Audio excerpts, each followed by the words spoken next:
Hello and welcome to Coffee and Catholics, a Catholic women's talk show podcast. I'm Stacy, one of your hosts, and with me I have... Hi, I'm Alicia. I'm Annie. And I'm Lauren.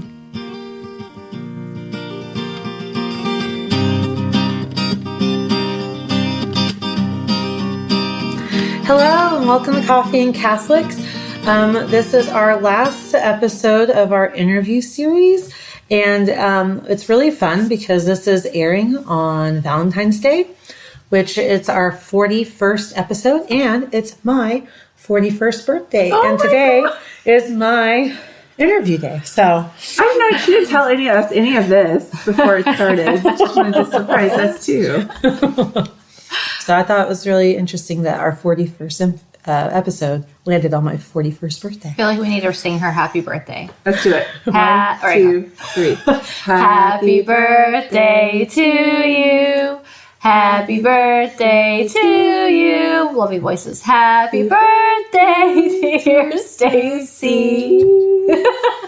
Happy birthday to you. Thank you. Well, since I am the one being interviewed today, I'm going to go ahead and turn it over to my lovely co-hosts. Annie can't be with us today, but Lauren and Alicia are here. So we decided that we're not going to take it easy on you. All the other interviews have been really sweet and amazing, and this one will be too. But we're going to try to have some fun. I think we should just play Truth or Dare the entire time. That's a horrible idea. No, deepest, darkest secret. Go. No. I'm just kidding. Refer back to episode. We just elated when Lauren tells her darkest evil, when Stacy tells her evil background. Episode 5, 6, 7. There you go. So where are you originally from? I am from the Oklahoma City area. I was born there, grew up there. I moved to Stillwater for college, and then I was up there for quite a while because I switched majors, and then I taught there for a while, and I got my master's there, and my husband and I moved to Guthrie, so still in the Oklahoma City area. So we're between Oklahoma City and Stillwater, and so You're the only one of us that's like been born around here and basically stayed in the same locale your whole life. Okay. I did live in Costa Rica for 3 months for my student teaching semester, and I also taught as summer camp in Massachusetts for 6 summers for about 2.5, 3 month stints. So, I mean, I've lived like for little short spouts other places, but this is where my stomping grounds are. Very nice. Stacy is one of the most diverse people I think I've ever met in my life. She has held so many different positions professionally and has done so many different things. Please tell us what all you have been since graduating college as an adult, and what kind of jobs you've held, and what you're... Okay. Well, since college, I've basically just been a teacher, which is still, amazing. But I taught for 9 years in public ed, and then for 3.5 years at a private school. And I currently homeschool, but even within our homeschooling situation, I teach second grade at a blended school. So we go once a week to a school for classes. My children go, and then I teach second grade there. And we're also in a co-op that's a half day, and I teach 4th and 5th graders at the co-op. So since college, my profession has pretty much been teaching. And that's been music, humanities, Latin, 1st grade, and 2nd and 4th and 5th grades have been my main subject areas. Before then, like during college, so before graduating from high school, I just worked for my dad. My dad is a contractor, so I helped with demolition and painting and things like that for houses and businesses.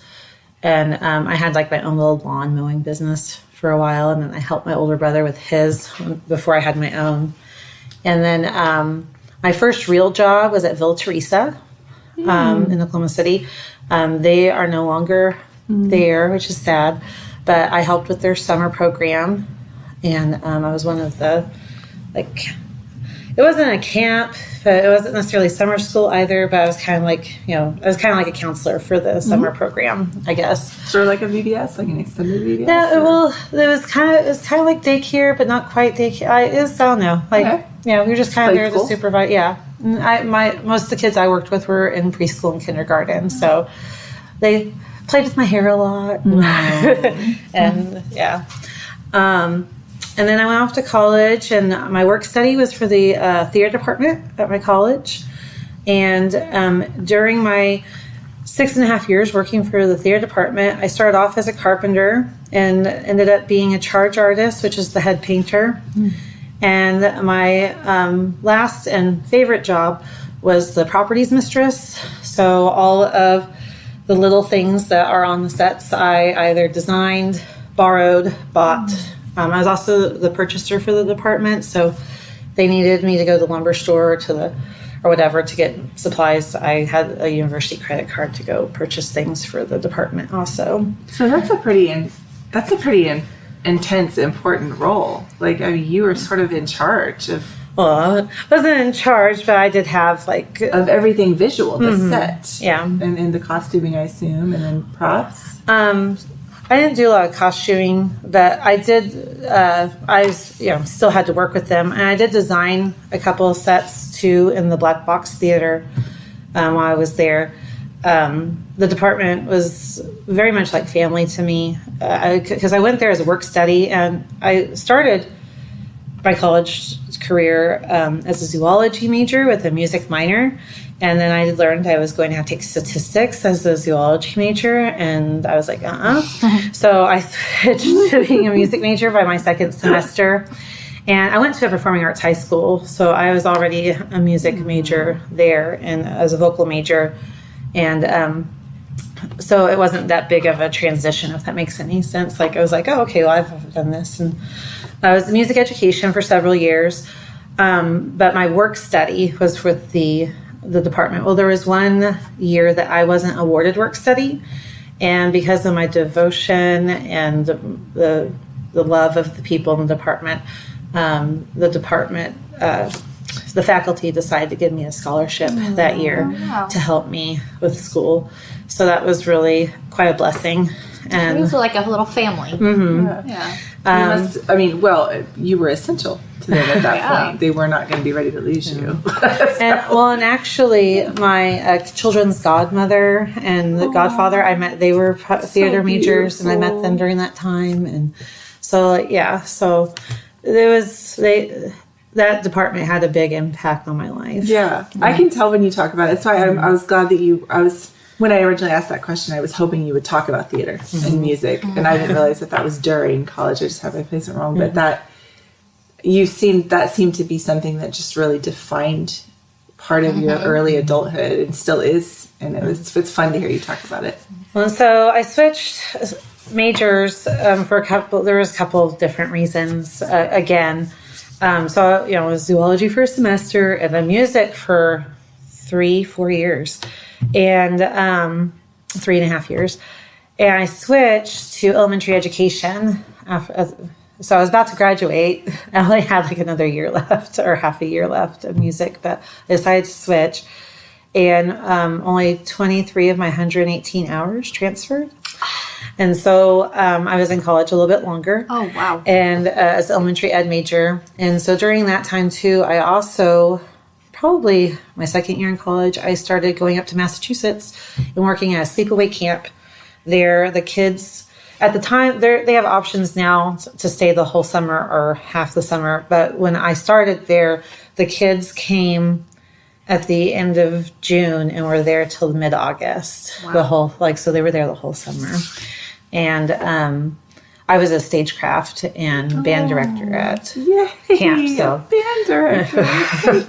So I taught stagecraft and which was building sets and doing the props and things like that. So this is what I mean when I say you're diverse. Like you're over here like teaching Latin, and then you're over here like using a saw and a sander, and it's like very much a Renaissance woman. And I love that you approach your whole life that way too. You dabble in all these different like areas, and you're very interested in so many things. Yeah, well, and you brought up language, and after the birth of my first son, I got certified as a sign language instructor because we were doing sign language. So I've taught sign language also. I forgot to kind of mention that when you were asking about, but it's still teaching situation, and taught Zumba for a while, and as a heat instructor for a little while. So fitness. So do you feel like teaching is kind of a calling for you then? It's what I wanted. So when I was a child, I either wanted to be a veterinarian or teacher. Mm-hmm. So, and I tried to do the veterinarian route by doing zoology. and then statistics. And then statistics came into play. Yeah. And I was like, well, because I hadn't had a rough time with math in high school. And so it kind of scared me. But later on, which is kind of beautiful, that later, because I switched to elementary education, I met an amazing professor, a mathematics professor, and who just sparked that joy of math back in me, which makes a lot of sense, because if you really look at music and you look at math, they are the same language, really. And I can get into a whole thing about that, which I won't during the podcast, but yeah. So you're going to create your own podcast where you can just talk about music and math. Yeah. But yeah, that math aspect, because I'd had such a rough go in high school, was kind of scary when it came up. So I dropped the veterinary stuff and went towards teaching, and that's where I've been. Very nice. So are you, I don't know if you've said this I think you've said this on previous podcasts for people who didn't listen to that. Are you a Cradle Catholic or are you a convert? Right, so technically Cradle Catholic, but I wasn't baptized until my 7th birthday. My parents were both raised Catholic, and my dad went to a Catholic boarding school for a little bit when he was a child, and my mom's uncle was a priest. I mean, so very, in the Catholic life. But they also kind of went away for a little bit after my mom's uncle passed away, and because I think he was a big influence on keeping them at church and things like that. But then my mom kind of had a moment. My little brother kind of got sick, and there was a possibility that we were going to lose him. And after that, she wanted to make sure we were baptized. And the priest at the time asked her to go to church for a full year before he baptized us. And so she did, and we were both baptized on my 7th birthday. So I wasn't baptized as an infant, like most people are, but I've been raised in the faith since the beginning. I mean, not been the start might not have been very consistent, but it's been pretty consistent since then. So. When in your life can you point to when you really begin to take your faith very seriously to where it became the thing that was the most important? I think there are several moments that kind of anchored me, if that makes any sense. But one of my times when I was away at camp, because they've changed the rules since then, but when I first started going there, we couldn't leave campus because, we're in charge of the kids and stuff, except for our days off. And our days off were not on Sundays. So for the first couple of years, I wasn't allowed to leave to go to Mass on Sundays. And that was the first time I felt that sense of loss because I couldn't receive the Eucharist. And they had a Christian service, and it was beautiful when we sang and we prayed together and did scripture together. But Jesus wasn't the presence wasn't there. You could feel Jesus's love there, but his body was not there. And that was the first time I think that really solidified that I could not ever be anything but Catholic. Since then, I've still had moments of doubt and how can I do this and how can I, continue on, or, this is too much. But I always think of that moment and I just know that I can't be anything else. And so I guess that would be the moment that kind of solidified that Catholicism is where I'm supposed to be, if that makes any sense. It's beautiful that God used that one moment that he knew that you needed that, he knew that you needed that something, that anchor right there, so that in the future he knew you were going to look back and have doubts and you could look back and say, nope, that's it. That's beautiful. I think it was St. Peter when everybody turned away from Jesus. I think after he broke the news of the Eucharist and they were like, what? And he lost all those followers. And then he looks at his disciples and he's like, are you going to leave too? And they were like, where are we going to go? Right? You're the one that has the words of life. We're in this. Yeah. That's what it reminds me of. Yeah.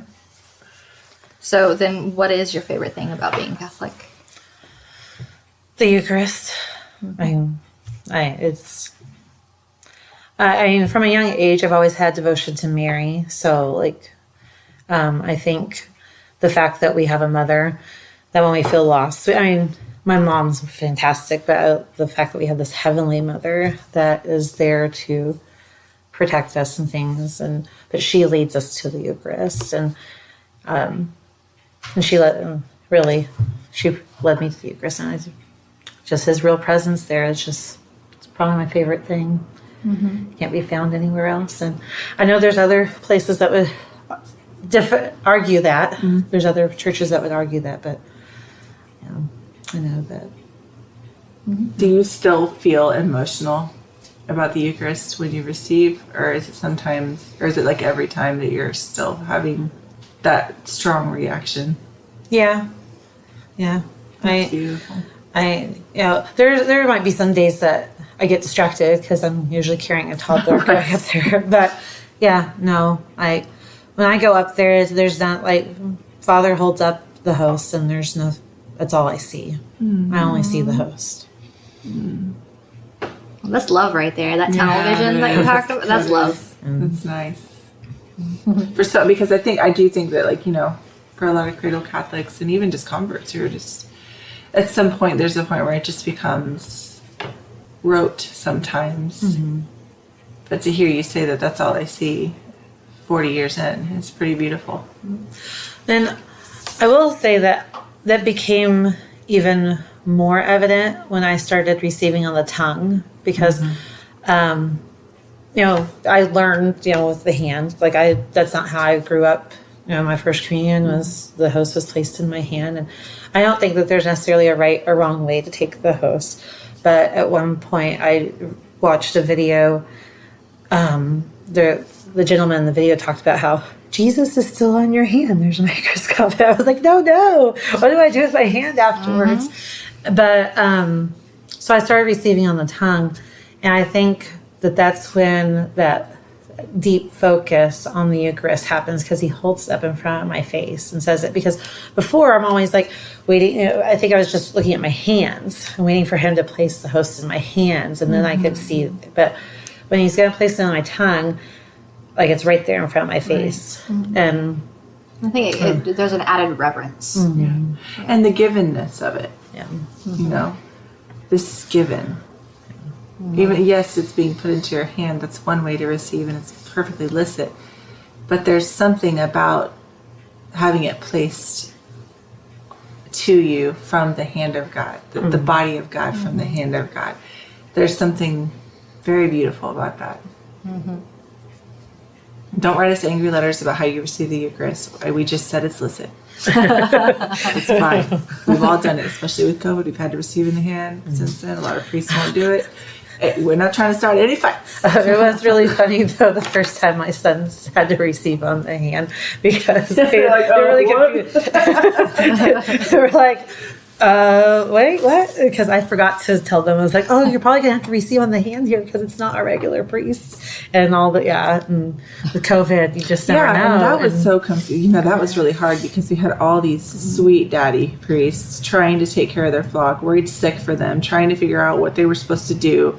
Nobody knew what was going on. And there were a lot of parishes that were just like, y'all, we just can't. You've just got to let me put it in your hand. And so I think, if you're you're like, oh my gosh. A lot of people had that crisis. They've been receiving their whole life that way. And now they're just, I don't know. So God bless our priests and their discernment during that time and going forward, because, gosh, I wouldn't want to be in that position. Yes, for sure. To make those calls. For sure. Sorry, that was a total vignette off of your... Well, and then it reminded me of a somewhat embarrassing moment recently where I went to another parish and I went up to communion and I saw other people receiving on the tongue, so I knew it was okay. But I have a tongue tie, so my tongue doesn't come out very far. My priest is used to it because, he's been doing it for years, putting it on my tongue. But this other priest was like, stick your tongue out more. I was like, I can't, just put it in my hand. He's like, no, I want to do this. Just stick your tongue out more. I was like, I can't.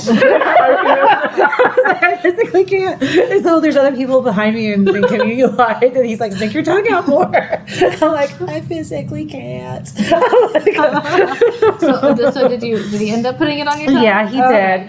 But you could tell that he was like, no, I want to do this for you. But he was like all like trying to. I was like, I appreciated it, but it was also like, oh my gosh, there's people behind me who are like, what's this lady doing?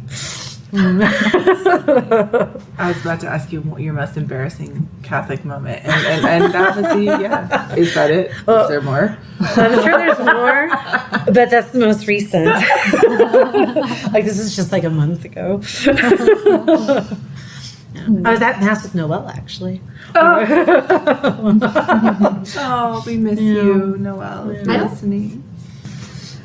All right, so you have a very diverse background in terms of like the, paying, paying jobs that you've had. But like, what about the roles that you've had in the parishes? I helped. Starting in high school, I helped out with second grade RE. And then I was also on the youth advisory board. I don't even know if YAB is still a thing, but I was on It should be. So I was on the youth advisory board, and I also helped lead a choir, a youth choir that led liturgy, the music liturgy, the first Saturday of the month at my parish for a while. And so that was all in high school. And I went out to college, and I kind of didn't get involved at my new parish for a while until a fellow music major, this is why I was still a music major, was the collegiate director of the choir at the student center there at college. And he invited me to come sing with his choir. And I sang with them, and when he graduated, another member of the choir and I co-directed for about a year and a half until she had to do some other things, and I took over solely by myself, leading. So I was the collegiate choir director of the college choir for a while, and I was also on parish council as part when I was there. They had like a college, I don't know what they call it now, but like it wasn't youth, it wasn't like the youth advisory board, but there was like college students that kind of were advisory council also. I was on that for a while.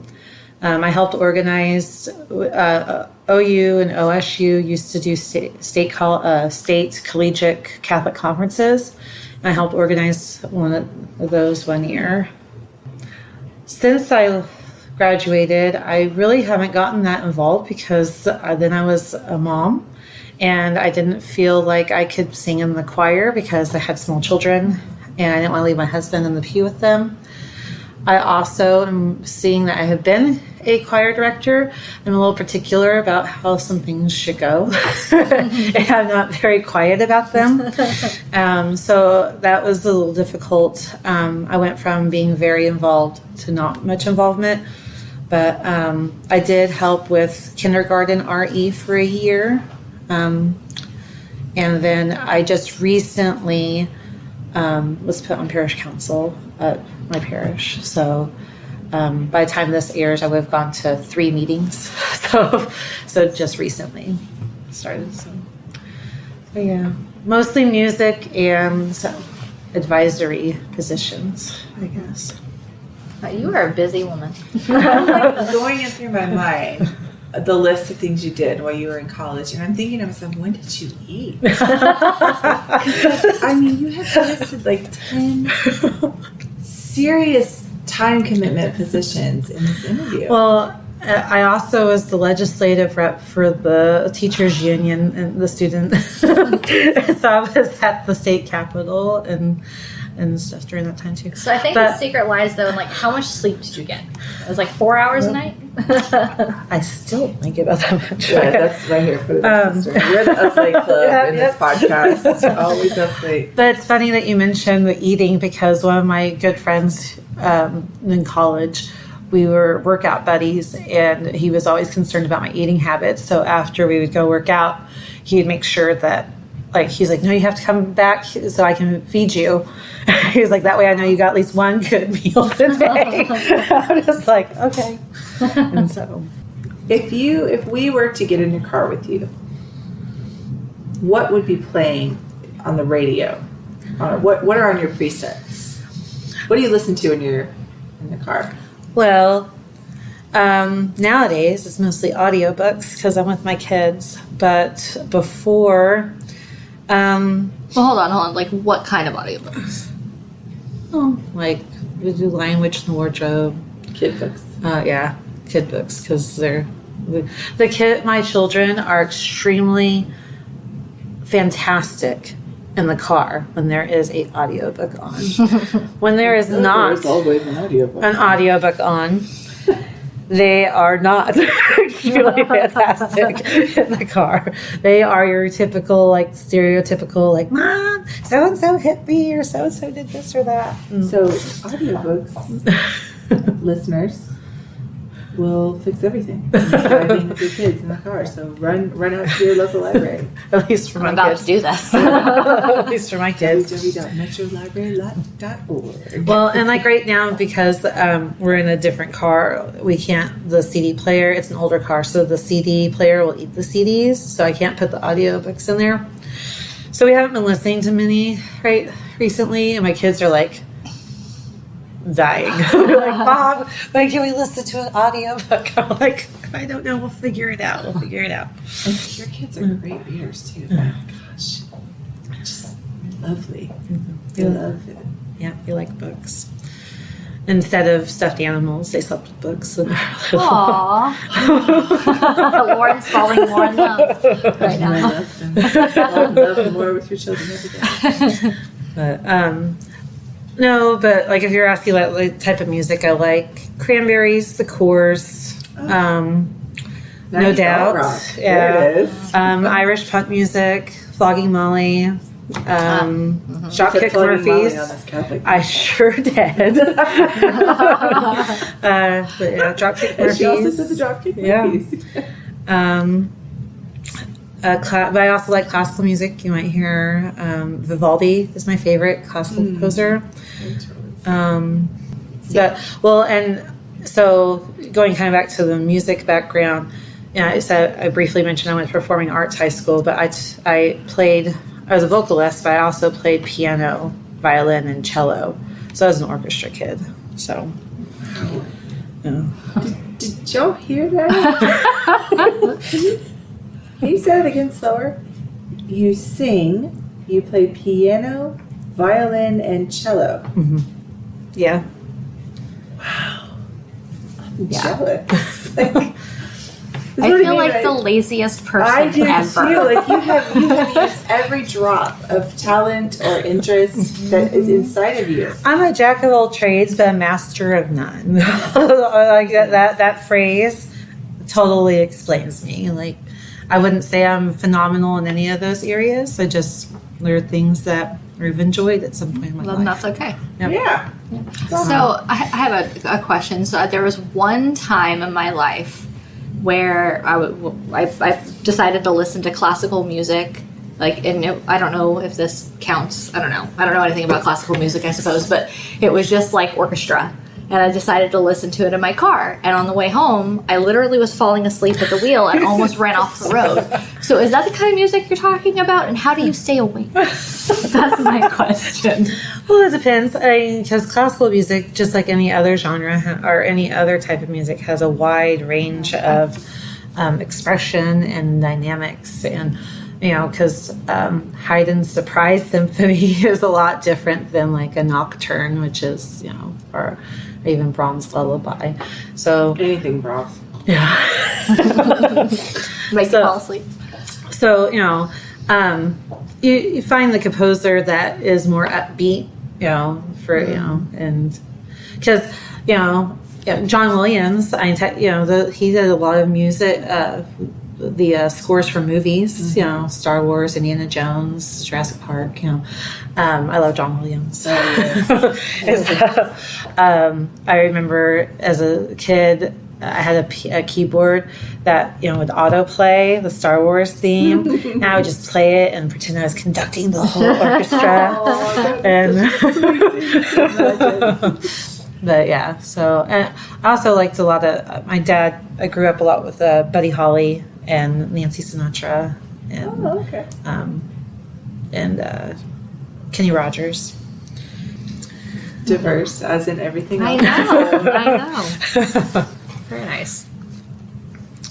I don't think I totally answered your question, but it's just finding the right. Yeah. You haven't crashed yet listening to it, so I'm guessing. Yeah. Some music will put you to sleep better, actually, or just maybe even meant to put you to sleep than other music. So, like, Beethoven's Fifth Symphony is, I was going to say Bach and Beethoven, if you're wanting to, that's pretty up, Some of Bach's stuff is a little more snoozy, but a lot of it's kind of... And I listen to you, and especially talking about, like, the music and the arts, and it gets me, like, excited a bit, like hearing about it, like, it just does. And so it makes me, like, interested in, I don't know nothing about classical composers except for, like, the big ones, like Beethoven or whatever, and even then, I can't name anything. So you make me want to look into this stuff more.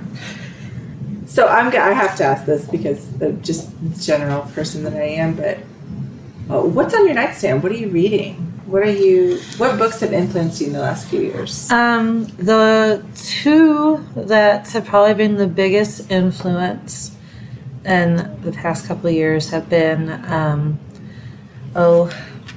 badass book of Catholic saints. I'm trying to remember who the author is. I want to say it's Maria Johnson.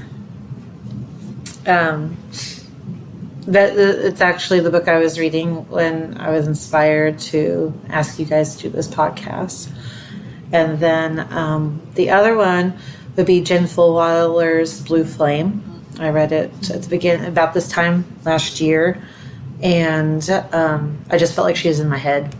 I know she's not everybody's cup of tea, but it just seemed everything she was talking about passion and doing, kind of like what you mentioned during your interview about God doesn't waste passion, is kind of the same idea that you have that passion for a reason and you need to develop it and work through it. So actually, Annie, our other co-host, let me borrow another one of her books I just started reading during Adoration the other day, and I almost laughed out loud during Adoration. So I also like her humor. But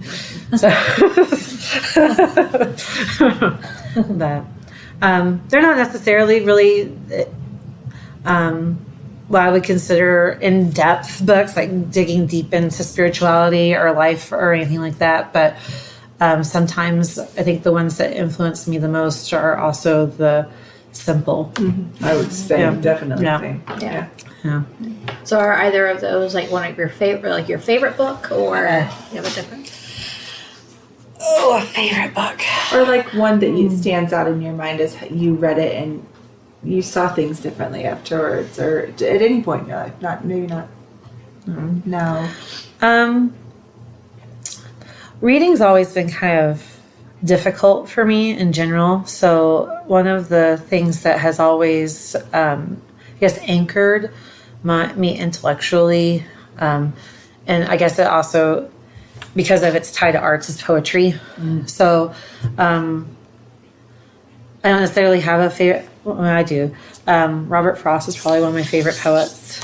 I also like Walt Whitman, but when I feel like I just can't, like, I want to be a reader, if that makes any sense, but sometimes I have difficulty with it. I'm a slow reader, so when I'm not getting done with the book quickly, sometimes it gets put on the wayside.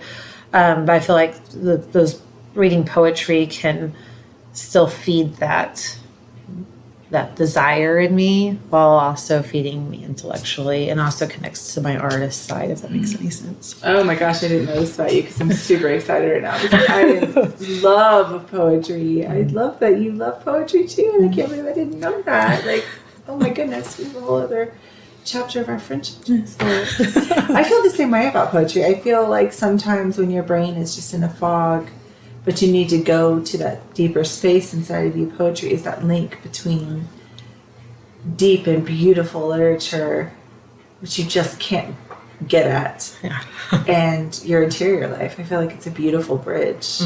I agree with that. I love how you said that. It's really cool. So just off the record, have you read any poets lately? Anything new? Are you looking for recommendations? Inspiration? Are you looking to be... Well, I've read a lot of Wordsworth because I've been teaching it at our co-op. I very much love Wordsworth. That's Meredith's favorite. And, who's our poet? No, I think we're dropping poetry for Shakespeare this semester. Poetry and geography were last semester, and we're doing Shakespeare this semester, which I like Shakespeare because he's like the best of both worlds, to me, if that makes any sense. Because the poetry, theater, and literature. There's the storytelling, and then but it's also the That's why he's the best. Yeah. But so we're about to do Midsummer Night's Dream at our co-op, I want to say maybe it was you. And it was maybe it was Advent last year, or maybe it was Lent. But you had a book that was like short little poems. Malcolm Keat. Yes, but I didn't get to finish it. But that was probably the last one for myself that I started reading. But the rest has been for school. I love him. I have a couple other poetry buddies that I talked to. I just for Christmas got a copy of my own. I've borrowed it 100 times of The Singing Bowl, which is his stuff. He's great. I feel like a late bloomer to. I haven't read a lot of Tolkien, but I feel like I know. Like it's like one of those weird like stalkers. Like I'm gonna creep around you and see what I can find out about you before like diving into actually reading your stuff. But like I've seen all the movies, but the movies aren't as good as the book, and so. And then so you said Tolkien? Yeah, Tolkien and C.S. Lewis. I feel like everybody's always talking about C.S. Lewis, and I'm just now starting to get into some of it. Besides Lion, Witch, and Wardrobe, I'm starting to get into some of those other things, or the Narnia series, I guess, which my kids have all listened to on audiobook, and they love it. That's one. My oldest has listened to an audiobook and read the whole series like 3 times. So are there any books of saints that really popped out to you? Like saints that kind of became something important in your life? I don't know about books about saints particularly, but my baptismal saint is Saint Joan of Arc. And so she's always been really dear to my heart. And I love learning stuff about her. And then I chose St. Francis of Assisi for my confirmation saint because I thought I was going to be a veterinarian, and he was the patron saint of veterinarians.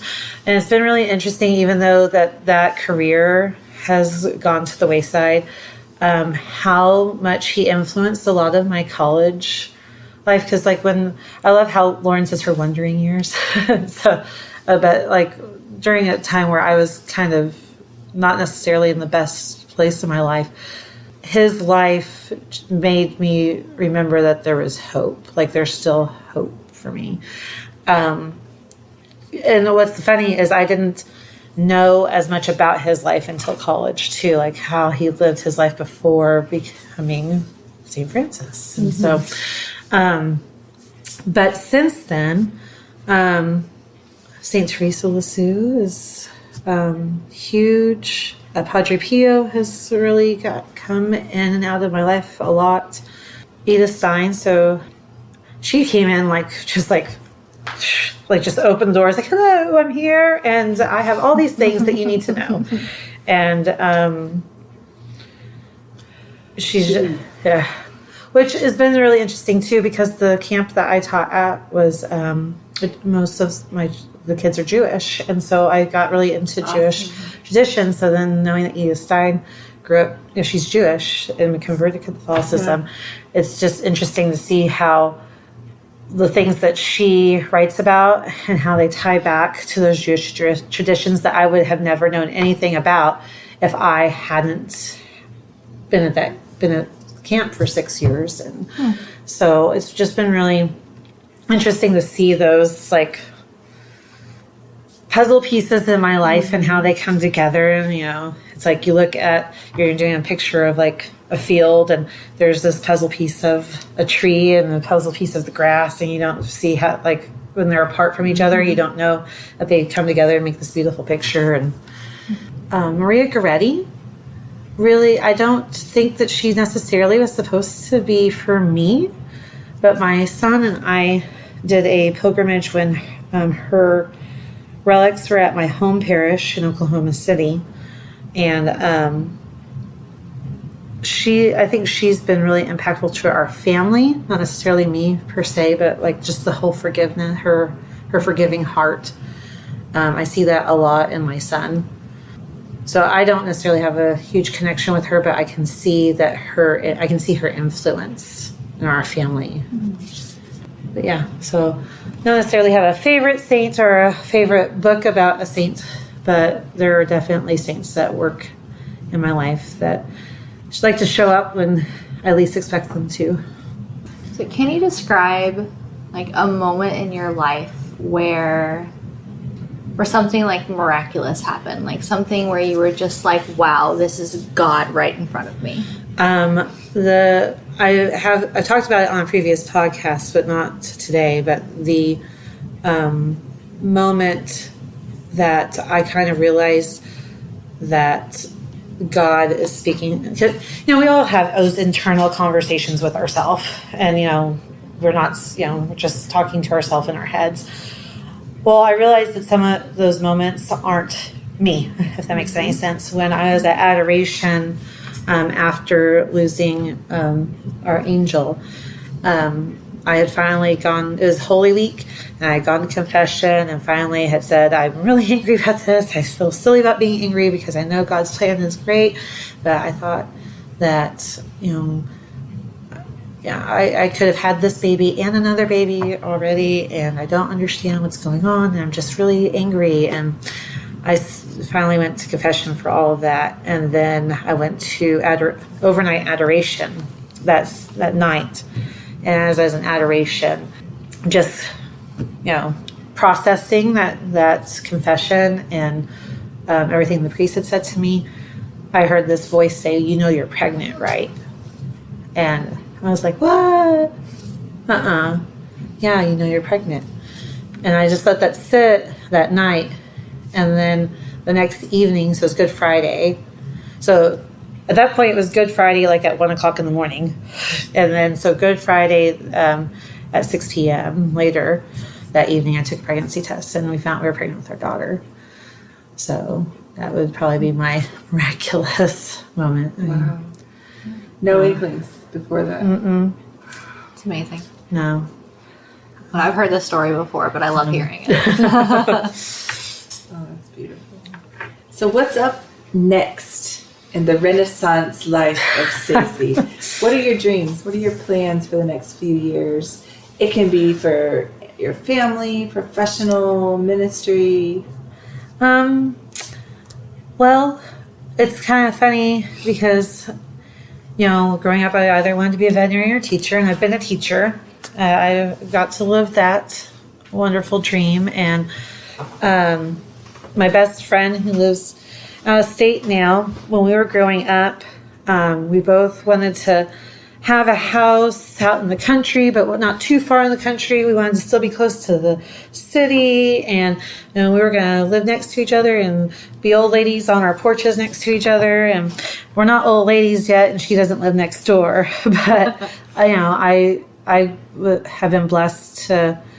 It's been interesting looking back and going, I got what I was wanting. I have beautiful property, some farm land, small but farmland, and that is close to family and friends, and not too far to get to the grocery store, but far enough that I don't have to deal with a bunch of stuff. And I don't know what's next. I mean, there's things that I keep thinking I want to do, but then like this podcast, for example, was never something that would have been, but saying that yes, and has been very beneficial. And I've started to try to kind of get through this podcast. I've started to kind of look into helping other ministries do the same thing through editing and things through my production company, Wild Goose Productions, and helping other Catholic ministries get their name out there and to help as many people as they can. And we'll see what God's plan is, because the things that I come up with are never as I've been very blessed to get the things that I thought I wanted, but it's been very interesting to see that the things that He wants me to do are even better, but I couldn't have done them without the experiences that I've had. So, I mean, I talked a little bit about my theater background, my music background, all this other stuff.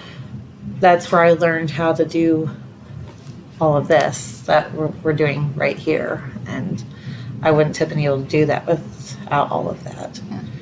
So, but it sounds like you're really in a period of discernment right now. Yeah. That can be a hard place to be in. It is, because there's a lot of different possibilities. Like when we first bought our property, we had dreams of a pecan orchard with a vineyard, and that has sat for the past 11 years or so, and it's starting to become a realization. But then in the midst of that, there's some other things that are coming up that might take us away from that. And so I don't know what's, it seems like, well, yeah, let's do this because this is what we thought we were going to do. And then it's like, well, this might be somewhere else that you're going. And I'm like, oh, so yeah, right now it's kind of a holding period. So we'll see. I'm excited to see where it's going to go. I'm excited for you. Like, I know that this kind of period can be a really hard place to be. It can be. Yeah. But, oh my gosh, the opportunities and just like the lessons that you can learn and the grace that you're given during this time. Oh my gosh, beautiful things are going to happen. Yeah. Oh, I'm excited for you. Same. And she isn't telling you all this stuff. Like, there's other stuff too on the horizon. So that's why we're like, yeah. So. Do you want to tell us about a favorite prayer of yours? I guess my go-to prayers, my two go-to prayers are the Hail Mary, because I've always had a huge connection to Mary, as I've mentioned. And from the Divine Mercy Chaplet, not necessarily the full Divine Mercy Chaplet, because anything that takes more than about 2 minutes, I always want to do, but I never am very good at keeping up with it. but Jesus, I trust in you. Like anytime I'm just having that hard time of like, what the heck is going on here? I'll usually run away to my closet or something and just say that over and over again. I'm like, I know that you're working this somehow. And I'm trying to, and just remind myself to trust. So Jesus, I trust in you, and Hail Mary, because Mary is always the one who has held me close to Jesus. So thank you so much, Stacy, for letting us into your beautiful, diverse, interesting, multifaceted soul, and for inviting us to interview you and to learn more about you. I learned some things I didn't know. I hope you guys have all enjoyed learning a little bit more about the four of us. If there is a question that was not asked during the series that you were hoping that we would answer, we'll gladly answer any of your questions. You can email us or message us on our Facebook page or Instagram, and we will do our best to get back to you. And continue to pray for us as we pray for you. And thanks. And as always, thank you for joining us. Thanks. Thank you. Join us again in 2 weeks. Until then, may God bless you and may Mary accompany you.